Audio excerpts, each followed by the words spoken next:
Hari ini gue kedatangan seorang dosen, penggiat media sosial, dan seorang politikus. Dia adalah Ade Armando. Di sini tetangga kita Mas Ade bercerita bagaimana sang ayah selalu menanamkan nilai-nilai kejujuran dan harus selalu berani menghadapi musuh demi membela kebenaran. Keberanian Mas Ade ternyata hasil dari dia berserah kepada Tuhan, dan di sini kita juga akan membahas seperti apa sih sebuah kebenaran yang seharusnya dimiliki oleh negara kita Indonesia. Inilah dia kisah tetangga kita.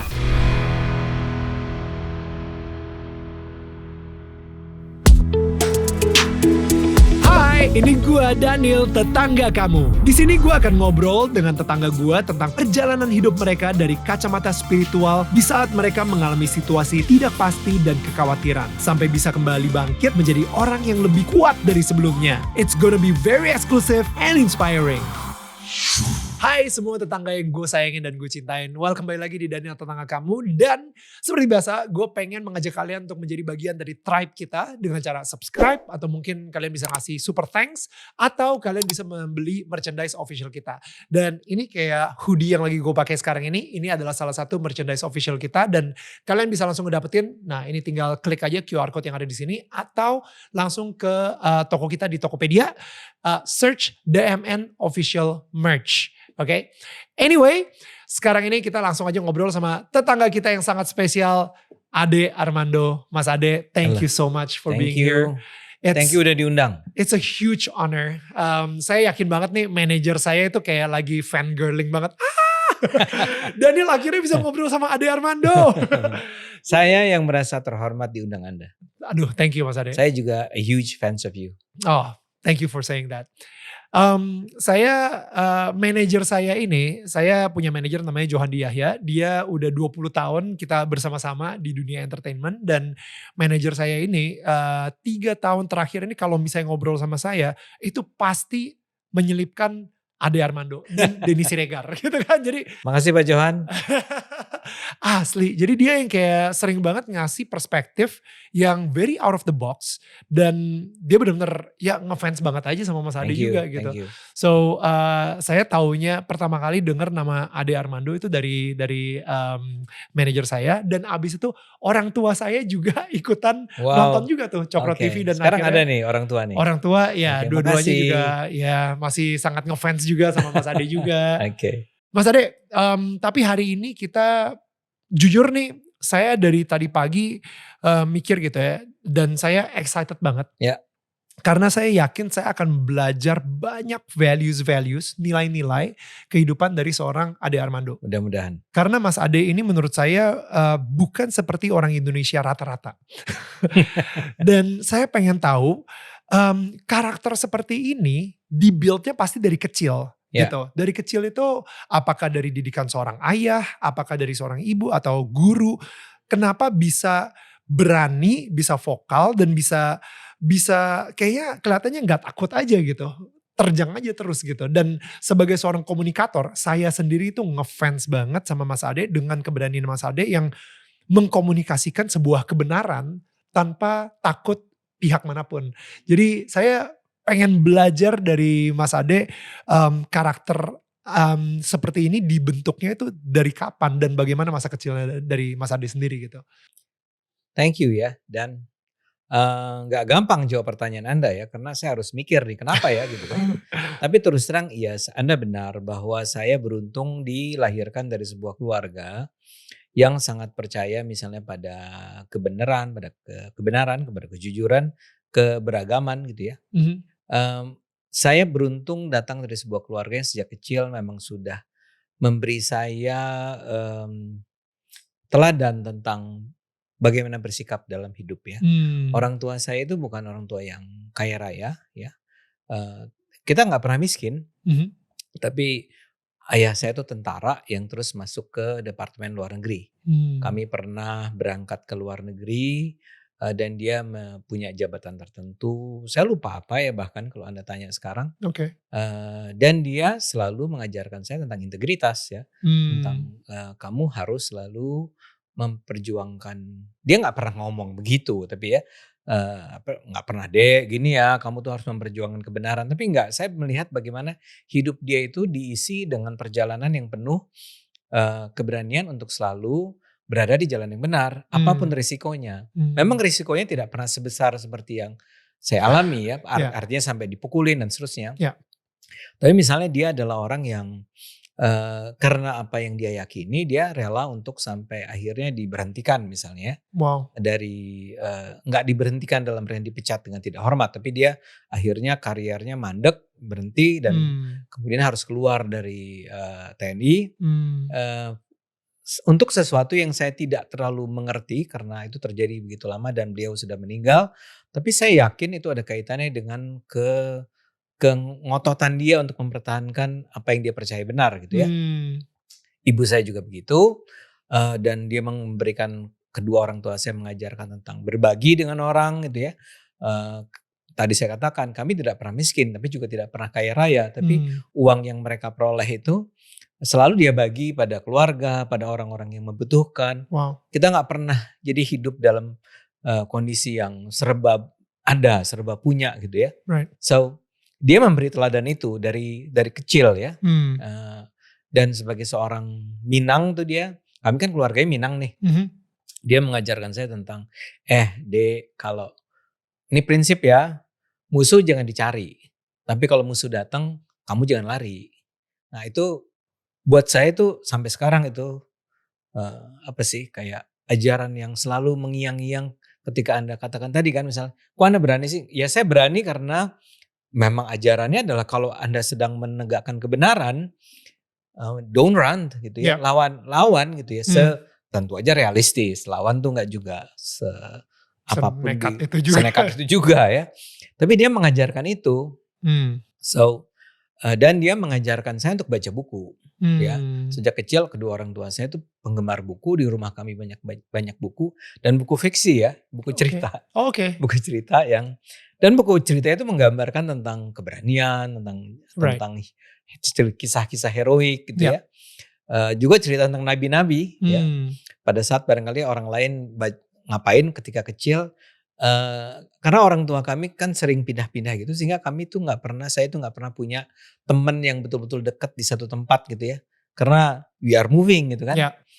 Jadi kompensasinya apa? Kompensasinya adalah di rumah ada buku. Jadi daripada main keluar, saya baca buku. Dan buku-bukunya tadi buku-buku yang kisah-kisah fiksi, tapi yang betul-betul mengajarkan tentang kepedulian terhadap sesama, tentang keberanian untuk melawan sesuatu yang zalim dan seterusnya. Dari kecil misalnya saya suka nonton, ayah saya tuh suka ngajak saya nonton film cowboy. Dan cowboy kan sering tuh jagoan ngelawan gerombolan penjahat, dia sendirian, lawannya banyak, tapi dia lawan kan. Nah itu kayak membekas sekali di kepala saya. Jadi benar-benar kayak kalau misalnya ada musuh, ya kita benar-benar hadapin, bukan kita lari gitu. Dan musuh itu bukan hanya musuh yang menyerang kita, tapi ayah saya seperti orang tua saya mengajarkan tentang orang tua kami sekeluarga diajarkan untuk kalau ada ketidakberesan gitu, kalau kamu lihat di depan kamu ada kecurangan, ada kejahatan, you fight for that, against that ya. Even kalaupun bukan kamu yang jadi korban gitu kan, kamu harus melawan, kamu harus membantu orang-orang yang tertindas. Saya kasih contoh, misalnya ketika kecil tuh saya baca buku kayak, pernah dengar barangkali Anda, The Diary of Anne Frank. Pernah tahu kan? Itu kan salah satu ajaran dari sana adalah rasisme itu bisa sangat sedemikian bengis gitu ya. Dan orang-orang yang mengalami perlakuan diskriminasi itu akan sedemikian menderita sampai akhirnya Anne Frank itu meninggal kan. Dan kita tahu lah kisah Yahudi di masa pemerintahan Nazi di Jerman kan. Tapi salah satu yang juga saya pelajari dari situ kan ada pernyataan Anne Frank tuh yang keren, yang walaupun itu baru saya sadari belakangan ya, yang dia bilang kita nggak bisa diam aja. Jadi misalnya ketika ada orang menjahati tetangga saya yang adalah dalam kasus mereka misalnya orang Gypsy, terus kita bilang oh itu kan orang Gypsy, it's not me gitu kan. So kita nggak ngomong, kita cuma bilang kesian ya, atau ini jahat nih orang-orang, kenapa dia memperlakukan orang-orang Gypsy seperti itu. nanti ini memperlakukan kelompok, ya misalnya kita di Indonesia taruhlah gini ya, ada perlakuan jahat terhadap orang Tionghoa misalnya. Ya. Terus saya kan nggak non Tionghoa. Ya. Terus ya, well that's too bad buat orang Tionghoa itu. Urusannya orang Tionghoa aja. Ya ini problem mereka. Di dunia tuh emang begitu kok ya. Terus besoknya orang Kristen ditindas. Oh it's not me gitu kan ya. Besoknya orang apa lagi gitu kan. Tapi ujung-ujungnya lo kan kena ya. Itu cuman tinggal tahap demi tahap di mana di ujungnya Anda sendiri akan mengalami hal serupa kalau Anda membiarkan itu kan. Ya. Nah cerita-cerita kayak gitu kayak inspiring me gitu, enlighten me dari kecil bahwa ya kamu harus berpihak. Dan kebetulan tadi karena barangkali saya nggak pernah jadi di established ones gitu ya, kan nggak jadi borjuisnya gitu ya, nggak pernah nyampe ke sana, tapi nggak pernah juga miskin. Jadi saya bisa merasakan kepedulian itu. Jadi saya bisa main dengan orang-orang, maaf ya, orang-orang menengah ke bawah. Teman-teman saya itu nggak pernah semua teman-temannya kaum borjuis aja. Juga anak-anak tanda petik miskin gitu ya. Dan saya bisa melihat langsung kehidupan mereka. Dan saya sering ngomong sama misal ibu saya, teman saya di sekolah tuh ada yang cerita-cerita drama di mana dia adik kakak. Terus betul-betul apa yang belakangan saya lihat ada sebuah film tentang ini. Cuman ini gak fiksi. Di mana adik kakak sepatunya itu sama. Artinya jadi si kakak pulang sepatunya dipinjemin ke adiknya. Karena dulu kan masih suka sekolah pagi sore. Oh iya. Zaman saya tuh masih gitu tuh. Ya. Nah dia tuh bisa begitu. Dia pinjemin. Ya. Tapi kan saya jadi kesian kan. Karena saya ngelihat langsung tuh kejadian di depan mata saya. Terus saya ngomong sama ibu saya. Ma, kita gak bisa ya Mas nyumbang sepatu. Bisa sih, cuman kamu hati-hati ya. Orang itu bisa tersinggung loh. Yang itu memberi pelajaran pada saya tentang harga diri kan. Mungkin dia butuh. Tapi kalau dibantu oleh temennya yang adalah teman mainnya, belum tentu dia mau terima loh. Ya betul. Saya lupa akhirnya saya kasih atau enggak ya. Yang cerita itu. Tapi mengajarkan empati banget. Tapi pernah gitu. saya belajar itu. Ya. Jadi di keluarga besar saya juga ada yang keluarga-keluarga yang punya pembantunya diperlakukan dengan kasar gitu ya di depan kita. Terus nah ibu saya tuh selalu ngingetin, don't do that ya. Kamu gak gitu ya. Itu biarin si tante itu begitu. Tapi ya kan kita juga gak bisa ngelawan dan bilang tante jangan gitu dong gitu. Kan pembantu dia. Itu semua tuh kayak masuk di dalam diri saya. Direkam dalam diri saya. Ya. Sampai akhirnya mulai ada keberanian untuk lebih vokal tuh mungkin ketika Mas Ade jadi jurnalis. Good question. Mulai kapan? Tapi orang tua saya sih bilang saya itu emang rebellious. Rebelliousnya bukan dalam artian ngedrugs atau apapun ya. Right. Tapi saya ingat sekali ketika di SMA misalnya ketika itu ada bahkan sebelumnya ya. Dari SD saya kan badan saya kecil ya. Ya, sekarang aja udah gemuk. Dulu udah pendek, kecil pula, nggak bisa berantem. Tapi tuh saya bisa tuh berantem ngebelain temen yang dikeroyok. Jadi misalnya kayak gitu loh. Itu udah ada tuh semangat itunya. Dan ayah saya he didn't care atau maksudnya dia sama sekali tidak menyalahkan saya dia karena dia merasa bahwa ya benar emang gitu aja. Lu emang harus ngebantuin seseorang yang lagi dikeroyok gitu misalnya. Ya, jadi dia kayak respect me gitu ya. Gak bilang ya lain kali kamu berantem ya gitu. Gak gitu juga ya. Terus tapi yang saya ingat sekali SMA tuh ada pernah, ini kan era-era Orde Baru nih. Ada kewajiban, tiba-tiba ada kewajiban bahwa anak sekolah itu harus punya sumbangan. Kita kan udah bayar SPP, tapi juga ada sumbangan ke sekolah. Yang saya against that, ya. Terus, tapi kan biasa bulan pertama belum ditagih, pada bulan kedua mulai diributin, bulan ketiga misalnya, saya dibilang bahwa siapa yang belum bayar itu ya?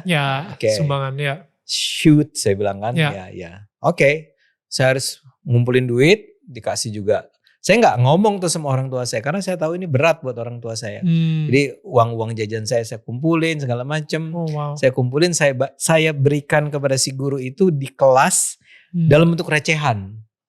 Maksud saya gini, kan harusnya ditukar dulu sama jadi berapa ratus gitu kan. Ini enggak, yang recehan 10 perak, 20. Cuman untuk show him bahwa gue nih kerja keras loh.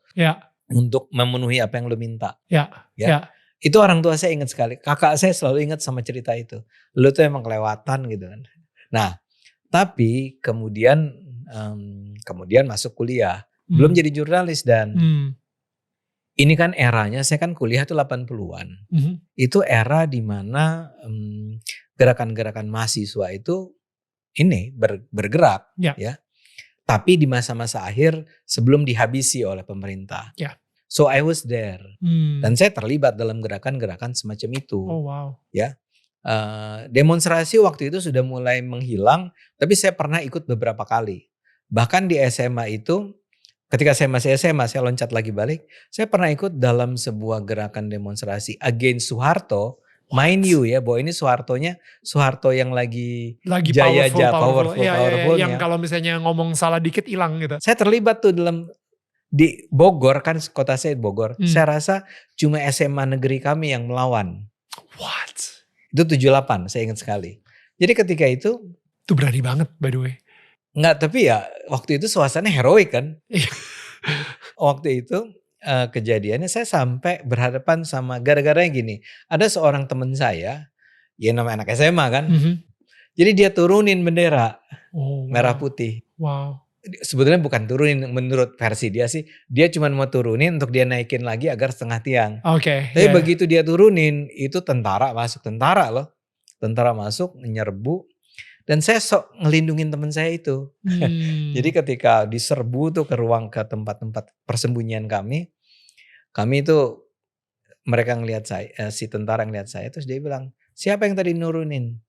Saya bilang, saya nggak tahu. Nggak mungkin kamu nggak tahu. Kamu ada di situ. Kamu siapa yang nurunin? Saya bilang, saya nggak tahu. Dan saya sampai akhirnya saya nggak tahu gitu. Digampar beneran dan digampar beneran. Terus lucu, kacamata saya mental.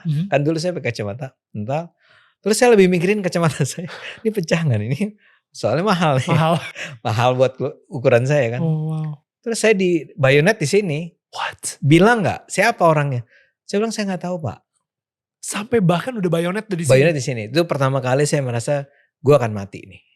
Tapi entah ya keberanian dari di mana. Di sinilah saya mau bilang, I always believe in God, antara lain karena itu. Ketika itu saya kayak bilang ke Tuhan, ya udah kalau ini emang usia saya di sini, I was not really that religious sebetulnya.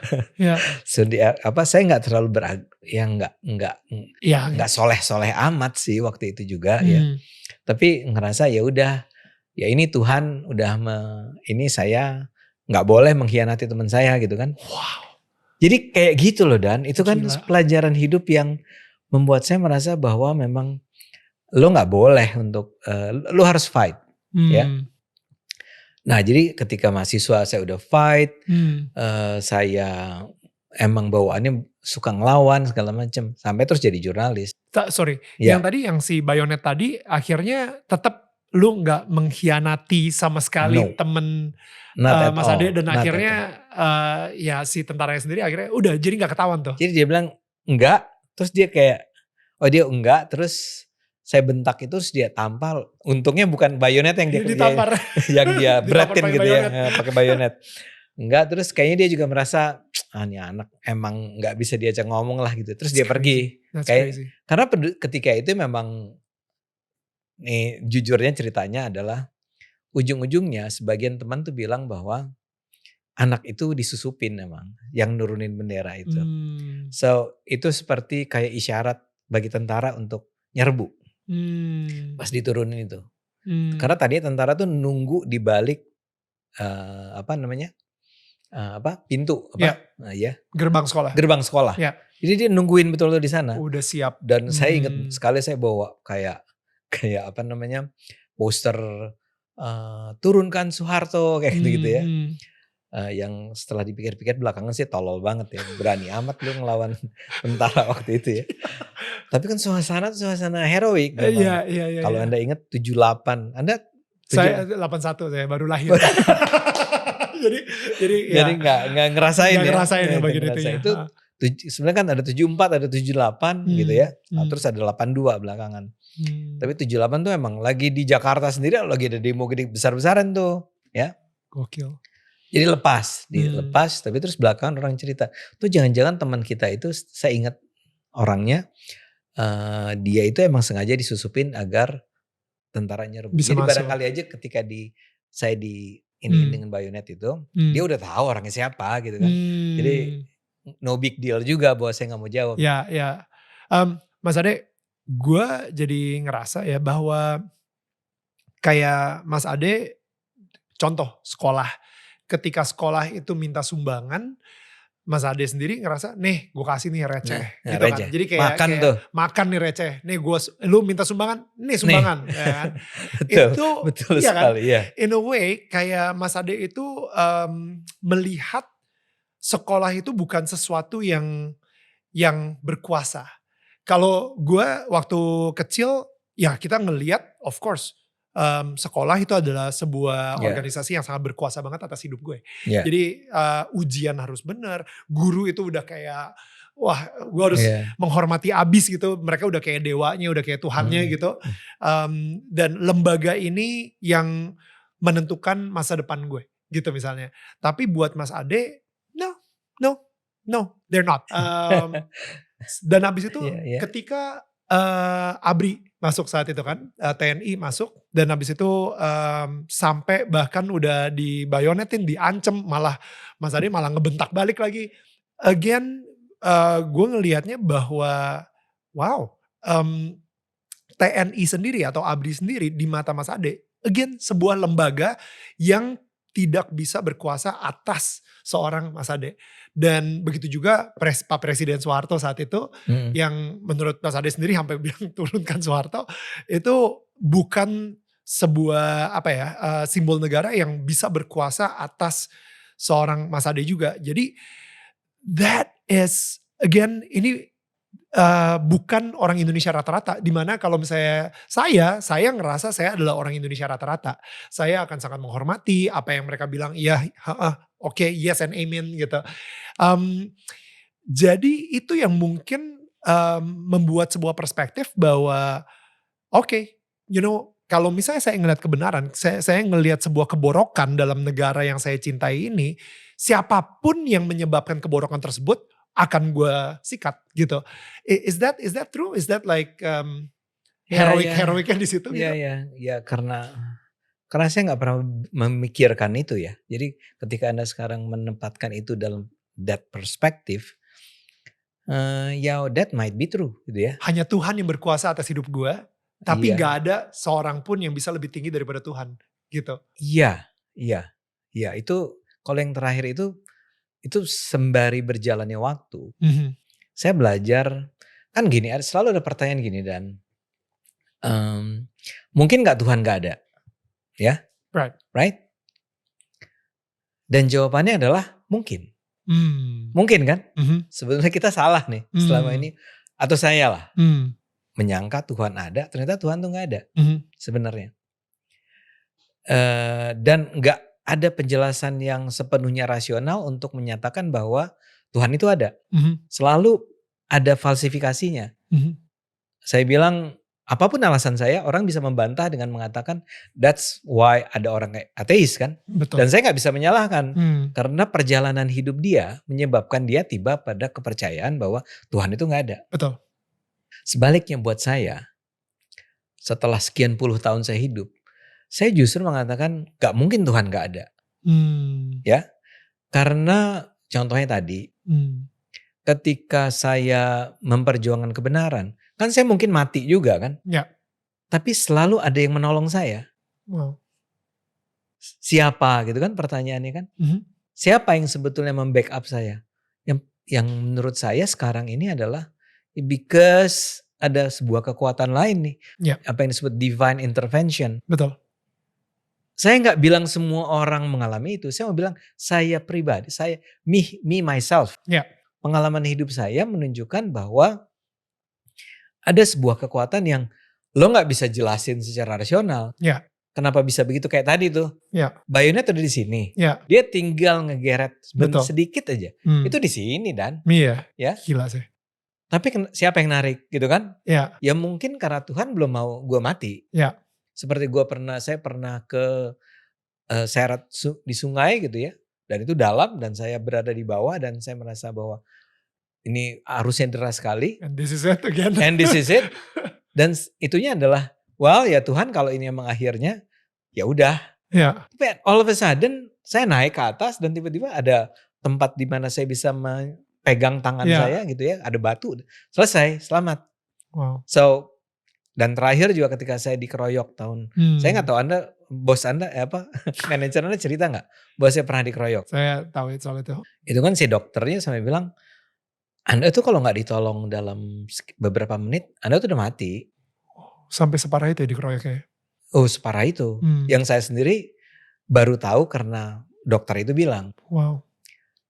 Tapi kenapa enggak gitu loh? Kenapa saya justru enggak lewat dan balik. Nah sekarang kembali ke tadi itu. Saya merasa bahwa saya enggak tahu orang yang pertama kali atau buku apa yang pertama kali mengajarkan saya tentang sedikit soal tadi tentang sekolah misalnya ya. Saya tuh berantem jadi di SD, di SMP, di SMA, berantem dalam artian ngelawan sistem, ngelawan guru, ngelawan segala macam. Ya. Tapi yang menyelamatkan saya barangkali di luar soal Tuhan tadi ya. Because guru pun respect me gitu loh. Why? Saya selalu jadi anak baik sebetulnya. Anak yang belajar, saya bersahabat dengan banyak orang. Saya gak pernah, kayak saya bilang tadi, gak pernah milih-milih. Saya cuma mau main sama orang kaya, saya main juga dengan siapapun. Semuanya. Dan saya sekolah negeri selalu ya. Jadi emang bukan sekolah mahal. Dan saya sopan sama guru tuh sopan pada dasarnya. Nah sikap saya itu membuat barangkali guru tuh kalaupun saya kayak tadi itu. Pasti ada guru yang bilang, ya si adik sih biarin aja lah. Saya duga ya. Dan sampai sekarang juga begitu. Maksudnya gak di DO dari sekolah gitu? Gak mungkin lah kan bisa kan Anda membayangkan. Kan kalau si guru marah. Dia mungkin gak melakukan itu. Mungkin aja. Jadi saya belajar juga tentang bagaimana harus membangun kepercayaan orang terhadap saya. So, tapi kembali ke inti pertanyaan Anda, ya tadi saya merasa bahwa antara lain kenapa sekarang misalnya saya selalu merasa harus memperjuangkan mereka yang dizalimi, yang ditindas segala macam. Hidup saya itu penuh berkat loh. Maksudnya gini, Anda sekolah swasta kali ya. Saya tuh negeri dari ujung ke ujung. SD negeri, SMP negeri, SMA negeri, masuk UI, kuliah tuh dibiayai beasiswa oleh World Bank yang adalah uang kita. Wow. Balik ke Indonesia ambil S3 negeri lagi. Wow. Apa yang penting dari cerita itu? Seumur hidup saya, sekolah saya itu dibiayai rakyat. Betul-betul dibiayai rakyat. Dan orang sering lupa loh. Kalau lo masuk UI, you have to remember. Lo kan dapat fasilitas terbaik di Indonesia tuh. Betul. Itu bukan uang kamu. Itu uang rakyat. Ya, dan saya mengalami UI S1, S2 keluar negeri tapi dibiayai oleh negara, S3 kembali ke UI. Harus gak sih kita bayar itu? Saya kan berutang budi dong sama rakyat ini. Di situ saya harus membayarnya dengan ya kebetulan nih dan ini buat penonton ini bukan soal saya sombong. Saya merasa I'm good. Ya. Saya itu gak pernah jadi juara kelas. Di SD, SMP, SMA tuh kalau orang bilang banding-bandingan lo peringkat ke berapa? Ya gue 17 gitu. Dari 30 orang. Oh ya it's okay lah. Not really 29 gitu ya. Makanya. Tapi 17 lah. Karena saya selalu kalau belajar tuh emang milih-milih. Kalau pelajaran saya gak suka, udahlah lewatin aja gitu. Wow. 6 deh gitu. Tapi asal lulus aja. Yang penting lulus. Nah jadi I'm good, saya pinter, saya thank you ketika Anda bilang Anda senang ketika mendengar saya bicara. Tapi itu kan it's a bless, it's a gift. Ya. Ya kan, kemampuan menulis, kemampuan bicara, Itu hadiah dari Tuhan hadiah semua. dari Tuhan semua dong. Yes. Ya. Ya. Itu, dan kenapa Tuhan memberikan kepada kita, saya atau Anda, itu kan for a reason. Exactly kan ya. Purpose-nya apa? Pasti ada purpose. Ya. Kalau untuk Mas Ade sendiri purpose-nya apa? Tuhan memberikan itu semua skill-skill tersebut.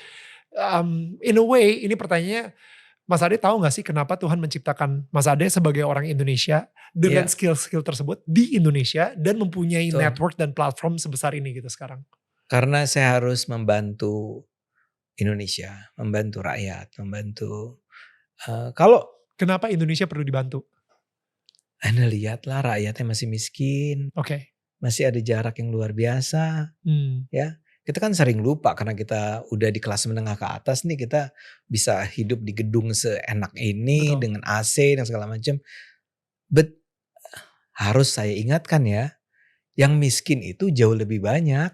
Ya. Dan kemiskinan itu terjadi bukan karena mereka malas kerja, ya, tapi karena sistemnya membuat mereka akhirnya menjadi kumpulan orang-orang yang paling akhir dilayani oleh sistem ini kan. Wow. Iya kan? Ya. Nggak, saya pikir penonton pun juga akan sadar itu kan. Nah, sistem ini korup misalnya gitu. Ini korup banget negara ini. Saya nggak menyalahkan siapa-siapa. Saya tidak, I'm pro Jokowi 100% ya. Tapi kan kita sadar bahwa seorang presiden yang baik tidak cukup.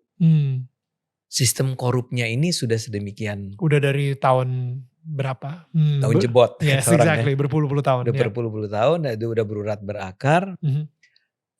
So you have to fight against that gitu kan. Harus memperjuangkan agar ini bisa diperbaiki.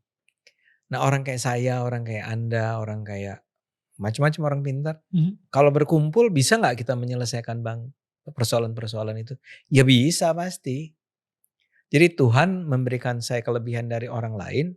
Bukan untuk saya pribadi, bukan untuk keluarga saya, tapi untuk orang banyak. Akan berhasil nggak? Nggak tahu dan nggak penting apakah itu akan terjadi pada saat saya masih hidup atau enggak. Di generasinya seorang Ade Armando atau di generasi kedepannya atau 2 generasi lagi. Tapi minimal kita sudah melakukan sedikit movement atau pergerakan yang mengarah ke arah situ. Ke arah sana. Setiap sumbangan tuh berarti. Betul.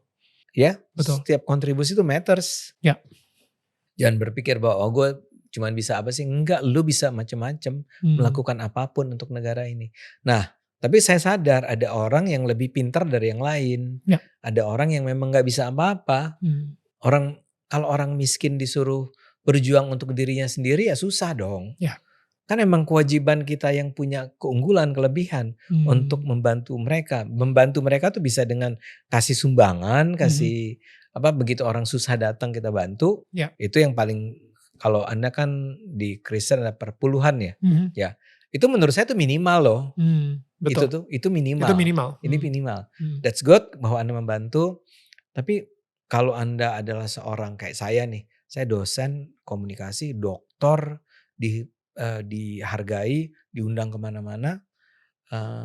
Ya saya harus memperjuangkan, saya harus menggunakan, memanfaatkan apa yang saya miliki ini untuk banyak orang tadi kan. Betul. Yang tadi yang saya bilang, orang tua saya juga mungkin kalau dia mau kaya raya juga dia bisa. Ya, ibu saya tuh datang dari sebuah keluarga yang sebenarnya kaya raya. Kaya raya itu kayak tuan tanah gitu ya. Oh wow. Oke. Tapi nggak pernah dia gunakan untuk kepentingan diri dia sendiri. Oh wow. It's always buat others gitu loh. Ya gimana kita membuat orang lain juga bahagia, membantu orang lain yang susah, bla bla bla. Itu kayak semua membawa saya pada titik ini. Gitu kira-kira Dan. Saya rasa akhirnya pertanyaannya adalah apa yang sudah kita lakukan untuk nge-manage. Manage itu bahasa Indonesia apa ya? Mengelola, thank you. Untuk menjadi manajernya atau mengelola semua hadiah-hadiah yang Tuhan berikan kepada kita melalui skill-skill dan talenta kita untuk melayani negara kita.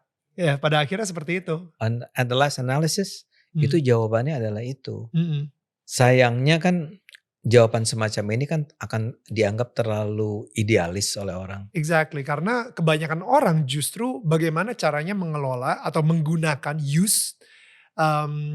apa yang Tuhan berikan skill-skill yang Tuhan berikan kepada kita to abuse and get more gitu. Iya, Bukan melayani, tapi iya, untuk mengambil sebanyak iya. mungkin supaya kita mendapatkan kuasa dan kekayaan yang lebih lagi gitu kan. Persis, persis. Mhm, Dan saya rasa itu antara lain efek dari proses pendidikan kita, ya. mhm, Apa yang kita tonton gitu mhm. ya. Show-show yang muncul di you Iya, know, iya. apa namanya istilahnya apa, Sinetron-sinetron. sinetron dan itu gaya hidup apa, flexing ya. Oh, Nah flexing, flexing kan, ya, ya ya, kan? ya, ya, ya, Ya di sosial media. di sosial media. Dan kebetulan saya kan belajar ilmu sosial dan ilmu Mhm, komunikasi kan. mhm, Saya selalu mengatakan, "Saya nggak punya masalah kamu menjadi kaya raya, tapi kamu menjadi kaya raya tapi tetap care sama orang. mmm, Kalaupun kamu nggak bisa betul-betul" misalnya kan ada orang yang betul-betul udah dia kaya, dia bikin perusahaan dan perusahaan menyerap tenaga kerja mmm, dan para pekerjanya dibayar dengan, gaji yang iya, sangat manusiawi iya, gitu ya. Eee, Kamu nggak berada di sehebat itu nggak apa-apa gitu ya. mmm, Tapi at least kamu care dong sama orang kecil ya. betul, Dan betul, kita udah punya mekanisme apakah kalau di Islam ada zakatnya, iya, Anda ada perpuluhan, perpuluhannya, mmm, dan ada pajaknya gitu mmm, ya. mmm, Dan jangan ribut dong kalau pajak dinaikin hanya untuk, atau marah karena, oh subsidi bensin dulu dikurangin. Yang paling marah masa kelas menengah ke atas kan, iya, it doesn't make sense. Poin saya kembali ke tadi, eee, kita harus memandang orang-orang di sebangsa ini sebagai saudara kita. mmm, Dan itu yang tidak diajarkan di sekolah-sekolah. betul, Kita diajarin si Bhinneka Tunggal Ika iya, gitu ya, persatuan PMP, PMP. Tapi nggak dari kecil kita diajarin, ini saudara mmm, loh iya, ya. iya, Dulu tuh ada orang namanya Benedict Anderson oke, ya. Terus dia bilang, sebuah nation itu adalah sebuah imagined communities ya. oke, Bukunya terkenal sekali tuh, Imagine Community. Maksud dia begini, saya sama Anda itu nggak punya hubungan darah mmm, apapun. mhm, Tapi kenapa saya menganggap Anda itu mmm, sebangsa dengan saya? Karena imajinasi kita mmm, mengenai siapa kita. mmm, Orang Manado dan orang Jawa Tengah mhm, dan orang Sumatera Barat dan mhm. orang Papua, it's a nation. It becomes a It, komunitas yang kita kita imajinasikan di imajinasikan, otak kita, ya. Nggak usah ada kesamaan iman, iya, nggak usah ada kesamaan apa darah atau apapun, kultur. iya, Beda bahkan kulturnya, bahasanya aja lain. betul, But still we are one nation. mmm, Tapi menurut saya itu penting bagi kita untuk bertahan sebagai sebuah bangsa. mmm, Mana ada sih sebuah negara yang sekaya kita sebetulnya? mmm, Nggak ada satupun. betul, Even Amerika tuh kalah sama kita. mmm. Ya, kita Dalam hal apa maksudnya? Kalah tadi dalam, dalam keberagaman mmm, dan kita tetap menganggap diri kita satu nation. right, Maksud saya gini, if you are a Singaporean itu mhm, gampang. Memang ada Melayu, ada Chinese, ada Indian, Tamil, India. mmm, Tiga, mhm, tiga itu berantem lagi. segregated banget sih emang, Segregated. Melayu juga Malaysia juga gitu kan. betul, Tapi if you are a Filipino atau kamu Thailand, ya kurang lebih ya Thailand satu gitu kan. mmm, Nggak susah, nggak usah pakai berantem. Kayak Korea Selatan, kenapa dia bisa semaju itu? Menurut saya salah satu kontribusinya karena dia satu. betul, Kita berantem mulu nih soal ini sekarang. mmm, Yang itu yang saya bilang, kita harus kembali nih ke imagine community itu mmm, sejak kecil. Karena jangan sampai ada orang yang menganggap bahwa saya hanya bersaudara dengan orang seiman saya, ya. Itu kan ada ya, gerakan-gerakan semacam itu. iya, Sorry Dan, you are a kafir. mmm, Kamu temen sih, tapi saya ingat bahwa kamu tuh beda agama loh sama saya. mmm, So at the end, kamu tetap bukan saudara saya. mmm, Saya menghargai kamu, saya bekerja sama dengan kamu, saya mungkin duduk bareng kamu, mengerjakan tapi proyek bareng. tetap di mata gua dan di hati gua, lu adalah seorang Persis, kafir gitu kan, persis, mmm, persis. Oh, saya nggak mau rumah ibadat kamu tuh berdiri persis di samping rumah saya. mmm, Kalau masjid boleh, mmm, ya. Tapi kalau kamu mau bikin gereja, jangan deket-deket dong. Cari aja tempat di mana kamu mayoritas gitu misalnya. Itu buat saya bahaya banget. kenapa bahaya? Memecah. Mmm, Kalau saya memecah dalam arti gini, kalau saya tidak pernah menganggap kamu sebagai saudara, saya tidak ingin kamu tuh sejahtera juga seperti saya. mmm, Sharing tuh kan yang terbesar tuh adalah yang paling kuat rasa ingin berbagi itu adalah kepada saudara kan. Betul. Misalnya bikin perusahaan, ketika saya harus memutuskan saya hire siapa, saya akan membedakan tuh, oh ini orang Kristen, oh ini orang Islam. Kalau saya orang Kristen, yang orang Kristennya saya akan berikan terlepas dari ininya ya, achievement dia apa. Tapi ya karena dia saudara, saya akan lebih care sama dia. Kalau yang ini nggak usah, karena dia, I do care tentang orang ini, tapi dia orang Islam gitu ya. Dan itu akan terjadi terus. Dan saya sudah bicara dengan banyak orang yang mengatakan, at the end ujung-ujungnya so sad. Dan so sad dan merusak kehidupan kita, merusak ekonomi kita. The community yang tadi dibuild itu juga rusak. Udah udah nggak ada lagi namanya Indonesia. The one, dia satu. Akan Indonesia itu ada one-nya gitu, ONE-nya gitu. Oh iya. That one itu hilang. Udah bukan one lagi gitu. Ya itulah, kita sempat kemarin itu Mas Ade dikeroyok. Itu dikeroyok oleh orang-orang yang Mas Ade sendiri berusaha bela gitu. Yang kalau misalnya ini rakyat kecil, dan mungkin saat itu rakyat kecil itu lagi cari makan, dan mereka ngelihat Mas Ade, dan mereka gebukin Mas Ade, ngeroyok sampai hampir meninggal. Dan kenapa Mas Ade tetap mau memperjuangkan Indonesia, di mana sepertinya Indonesia tidak lagi mencintai Mas Ade. Bagaimana kita terus memutuskan untuk terus mencintai Indonesia ketika negara ini kadang-kadang terlihat tidak sedang mencintai kita balik? Difficult question. Jadi ya, tapi premisnya itu apakah Indonesia mencintai saya? I don't care. Maksud saya begini, Anda tuh mengungkapkan satu hal yang sering orang lupa, bahwa orang-orang yang terlihat kasar, bodoh, radikal tersebut, itu sebetulnya karena terkonstruksi, terbentuk, terbangun cara berpikirnya, sehingga mereka berpikir dengan cara sebodoh, seterbelakang, seradikal itu. That's not the real Indonesia. Mereka adalah orang-orang yang bagi saya itu korban. Makanya ketika, kan itu diadili ya. Ada 8 orang dan sudah lepas sekarang. Setahun mereka di penjara karena mengeroyok saya itu. Ketika ada satu anak, betul anak, karena remaja, yang salah seorang ikut ngeroyok, itu ibunya menghubungi saya dan bilang, Pak Ade bisa gak memaafkan anak saya? Dan anak itu ada di pengadilan itu. Dan saya bilang, iya dong, harus dimaafkan. Karena saya tahu bahwa dia itu cuma korban. 88 orang itu, kalau Anda dengar di pengadilan itu kan ngomongnya begini. Ditanya oleh hakim, kenapa Anda memukuli Ade Armando? Karena Ade Armando menghina agama kami. Sekarang pertanyaannya, kenapa mereka sampai merasa saya menghina agama Islam yang adalah agama saya? Kalau orang tanya, Ade Armando tuh sholat gak? Sholat saya. Saya zakat, saya puasa. Saya gak haji aja. Oke, kembali ke tadi. Ini orang-orang ini adalah orang-orang yang dibentuk cara berpikirnya oleh orang-orang yang menjadi pemuka agama mereka. Ya. Jadi musuh saya, tanda petik, musuh saya sebenarnya adalah para pemuka agama yang mengotori cara berpikir rakyat Indonesia, umat Islam Indonesia untuk membenci Kristen, membenci kaum kafir, yang bahkan melarang umat Islam untuk mengucapkan selamat Natal, which is very very absurd gitu ya, adalah orang-orang ini. Nah, kenapa orang-orang ini nih, para pemuka agama ini berusaha mengajarkan umatnya untuk membenci orang-orang seperti saya? Nggak cuma saya ya. Mungkin banyak orang lainnya juga. Jawabannya cuma satu. Karena mereka takut kehilangan power. Kalau orang seperti saya dan teman-teman saya itu dibiarkan untuk tumbuh. Dan saya adalah orang-orang yang akan mengatakan bahwa Tuhan kita adalah Tuhan yang mengajarkan kebaikan. Kasih. Sayang. Damai seterusnya.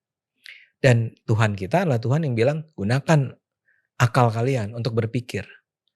So, kalian seharusnya tidak membiarkan orang lain menentukan apa yang benar dan apa yang salah. Karena itu adalah kewajiban kalian untuk mencari sendiri. Nah, orang-orang ini begitu lahir orang-orang seperti saya atau orang-orang seperti Ahok kali. Ada orang-orang seperti yang mengajarkan keberanian untuk berpikir secara bebas. Ini kan kehilangan legitimasi. Ya belum tentu, tapi akan berpeluang, berpotensi untuk di-challenge sama umatnya. Betul. Ya kita tahu lah reformasi agama di Kristen kan dulu juga mulai begitu. Dengan challenge dan banyak yang dibakar hidup-hidup. Persis. Kenapa? Karena dulu orang gak bisa belajar Injil secara langsung. Betul. Ya, karena Injil itu ditulis dalam bahasa I don't know, Ibrani, Latin gitu ya. Nah, ya. Saat itu kayak Vatikan deh. Dan akhirnya ketika printing pressnya udah mulai itu dikejar kan. Persis. Itu selalu saya gunakan sebagai contoh tuh dan di kelas tentang printing press. Ya. Si Johannes Gutenberg itu sejarahnya tuh gara-gara dia Injil bisa, kitab suci bisa Alkitab bisa jadi mass market. Mass market di mass produce. Ya. Orang belajar langsung. Betul. Dan ketika orang belajar langsung, orang bilang, nggak gitu ternyata. Iya, ternyata pemuka agama gue cuman memilih-milih ngefilter banget apa yang bisa yang aman supaya mereka bisa terus mengontrol si mass market ini gitu. Persis. Jadi ini adalah soal interpretasi agama kan. Ini harus kita sebarkan terus. Jadi kalau kembali tadi ke soal cinta Indonesia itu gini. Ini pertarungan ide kan Dan. Ya. Untuk berpuluh tahun. Anda lahir 81. Saya rasa pada tahun 80-an itu ketika Anda tumbuh sebagai Kristen. Anda tuh belum mendengar ada seruan agar jangan ucapkan selamat Natal. Ya. Gak pernah kan? Gak pernah. Ya. Apalagi saya. Ya. Saya dibesarkan di era dimana pas Natal kita datang ke keluarga tetangga-tetangga Kristen. Betul. Selamat Natal. Ketika Idul Fitri dia datang ikut ngeramein makan ketupat, blu bla bla bla kan. Ya. Karena idenya ketika itu adalah kita satu bangsa ya. Kita bersaudara ya. Bhinneka Tunggal Ika tuh betul-betul diterapkan, dipercaya. Nah belakangan artinya saya bicara tentang terutama sejak reformasi, sejak 2000-an. Tapi dimulai saya duga tentang 1990-an. Nah segregasi itu soal mulai melihat Indonesia ini sebagai sebuah negara yang tidak satu, itu menguat. Berarti pada zaman Pak Soeharto sebenarnya udah ada ya? Saya pikir begitu ada yang nonjol dikit langsung hilang. Enggak, persis. Sudah ada, tapi kan berada di bawah karpet kan. Tidak pernah muncul kan. Oke. Karena betapapun saya barangkali gak suka sama Soeharto, tapi salah satu kontribusi dia adalah mencegah radikalisme. Dan maksudnya to really make Indonesia as one yang as tadi one. Itu karena betul. Ya bahkan nama Chinese pun harus jadi nama Indonesia ya gitu kan.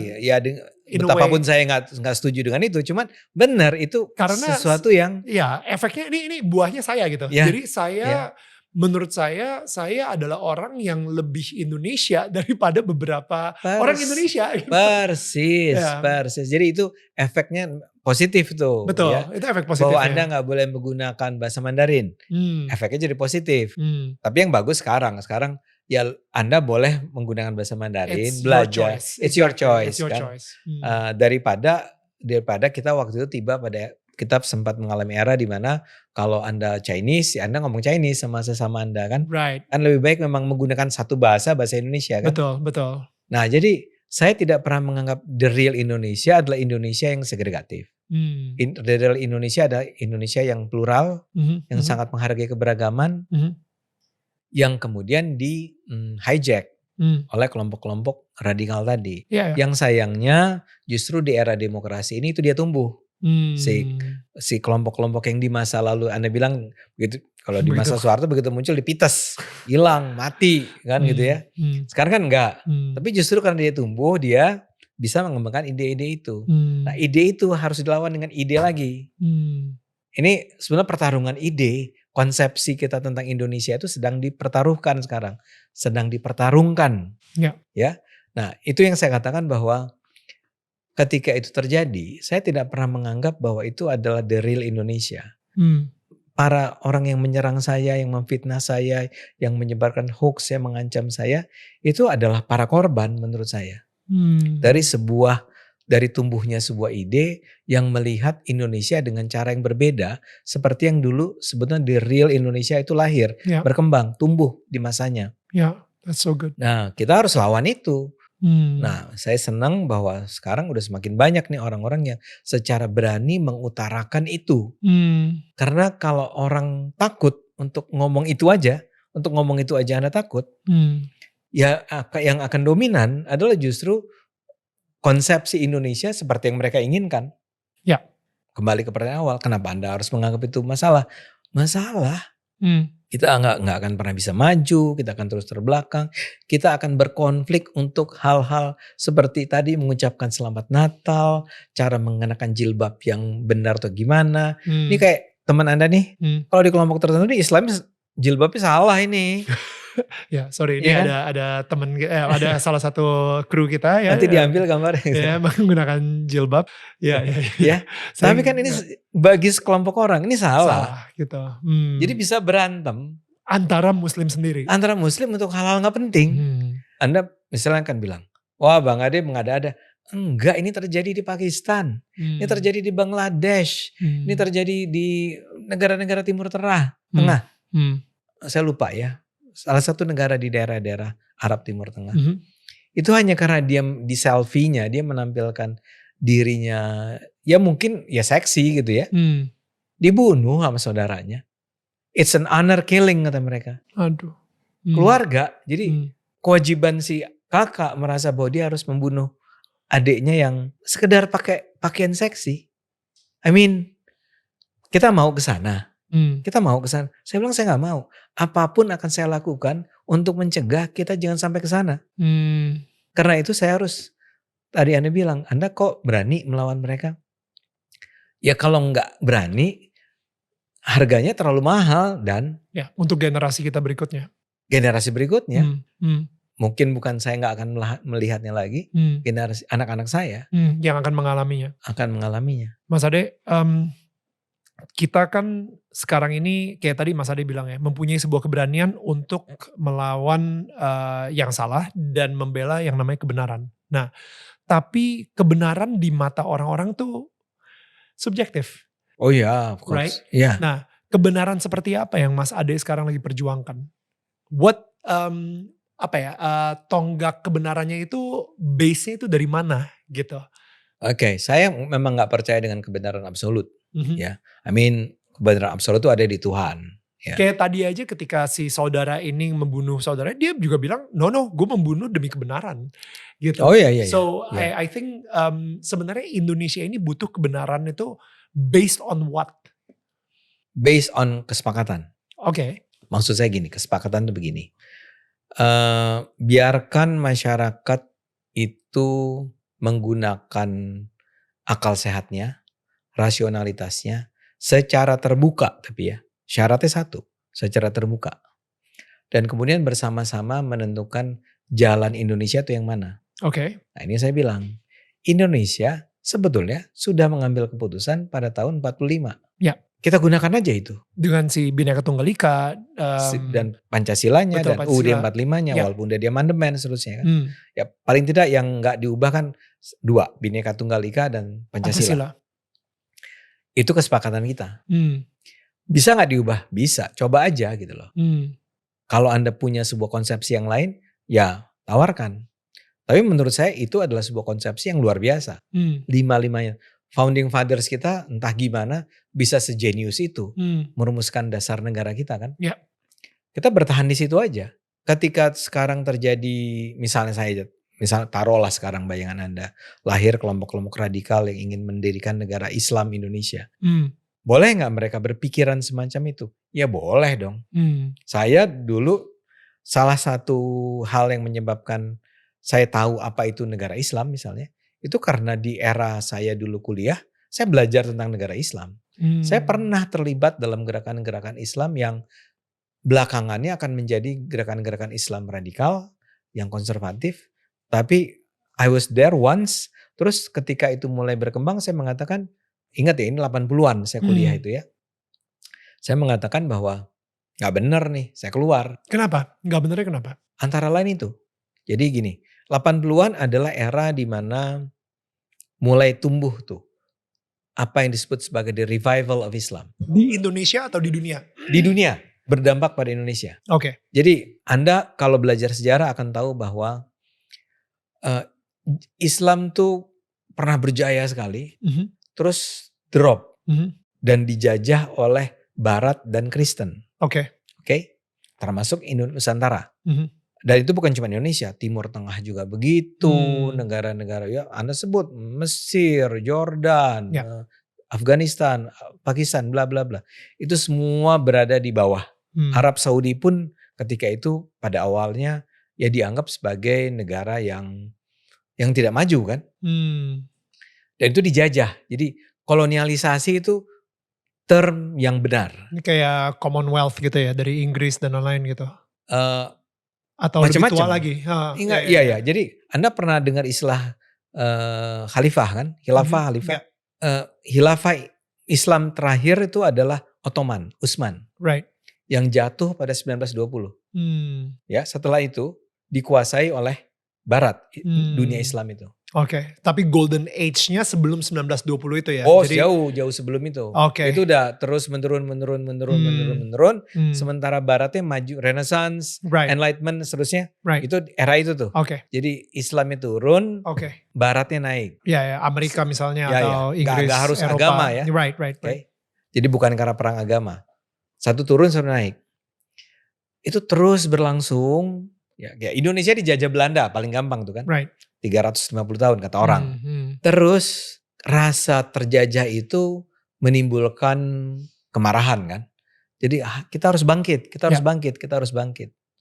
Nah pada tahun 79 ada sebuah peristiwa yang terjadi.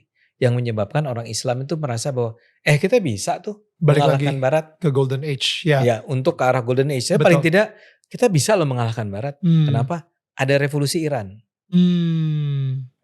Ayatullah Khomeini ya mengalahkan Shah Iran yang didukung oleh Amerika Serikat. Itu 1979. Dunia Islam merasa bahwa kita bisa bangkit ternyata kalau kita bersatu. Nah di Indonesia pada tahun-tahun itu Indonesia itu sebetulnya pemerintahnya yaitu Soeharto it's anti-Islam. Anti-Islam in terms of tidak akan membiarkan gerakan-gerakan Islam untuk tumbuh yang seperti Anda bilang tadi gak harus yang radikal. Jadi semua yang berbau-bau Islam itu berusaha ya pokoknya moderat lah. Jangan enggak moderat, ditekan. Anda Islam itu, Anda adalah tokoh Islam, itu Anda akan mengalami kesulitan di Indonesia masa itu. Oh wow. Pernah ada era itu. 80-an mulai berubah. Ya, mulai ada pengajian-pengajian gitu ya. Nah, saya ikut tuh di era itu. Era di mana orang mulai bicara tentang kebangkitan Islam. Saya ikut di pendidikan-pendidikan itu. Cuma untungnya nih, dan saya kan katakan tadi sejak kecil saya dibiasakan berpikir, baca buku. Ya. Jadi walaupun saya waktu itu udah punya semangat Islam gitu ya. Terus saya mulai belajar bahwa ini betul-betul against science, against democracy yang diajarkan oleh kelompok-kelompok Islam itu. Misalnya tadi kita harus mendirikan negara Islam.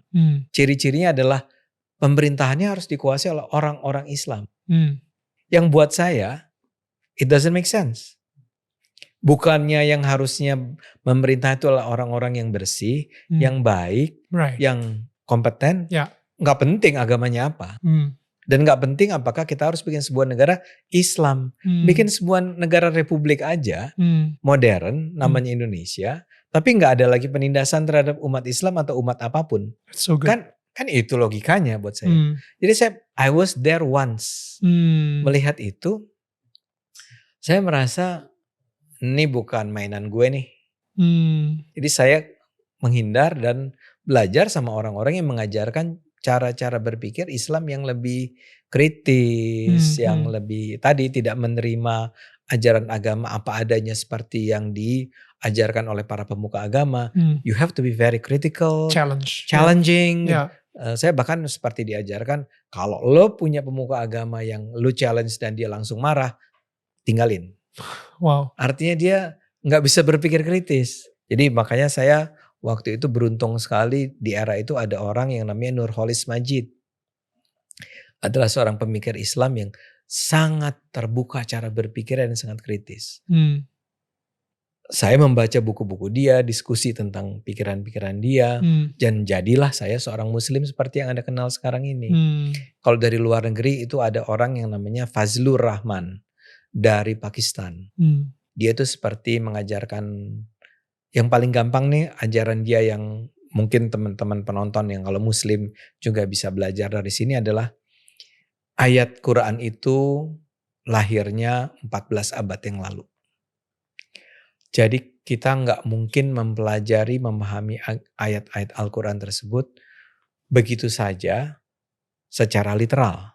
Karena bahasa yang dipakai oleh Quran itu adalah bahasanya abad ke-7. Contoh-contoh yang dipakai adalah contoh-contoh abad ke-7.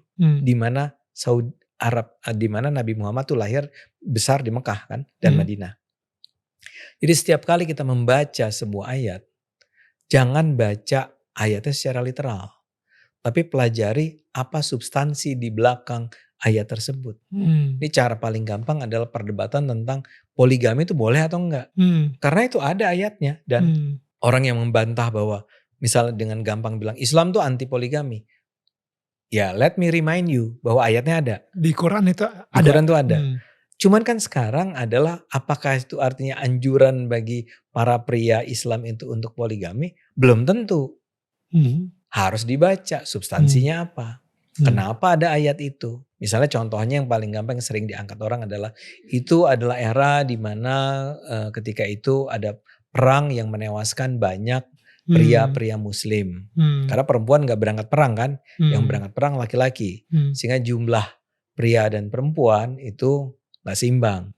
Justru for the sake untuk melindungi para perempuan, karena ini kan kita bicara Arab abad ke-7.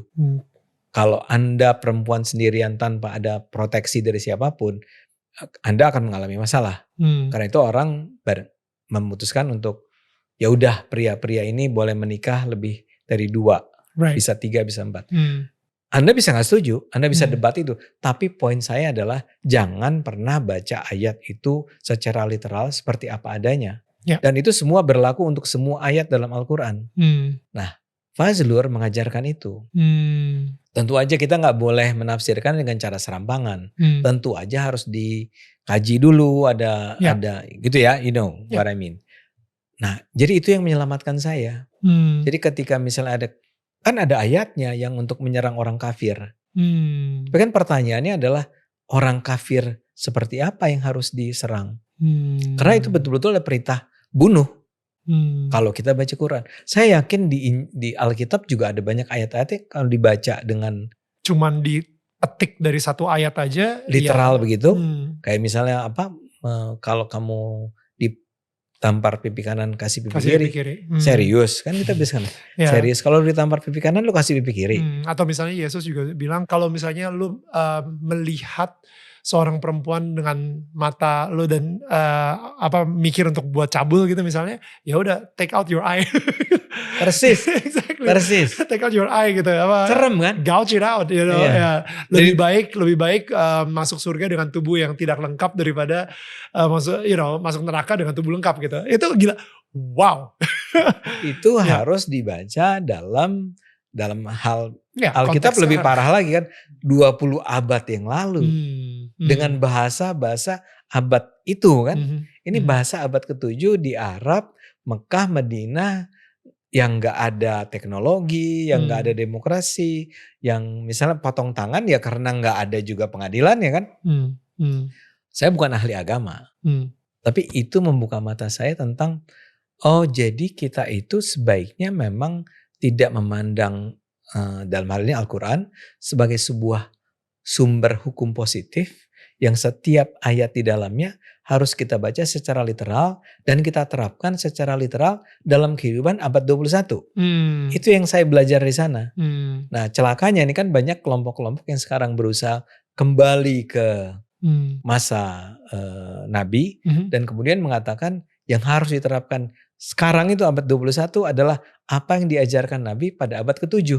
In a way, saya ngerti juga karena beberapa dari teman-teman saya yang Muslim bilang bahwa Al-Quran itu perkataannya Tuhan, ya kan? So, abad ke-7, abad 21, tetap aja perkataan Tuhan tuh gak pernah berubah.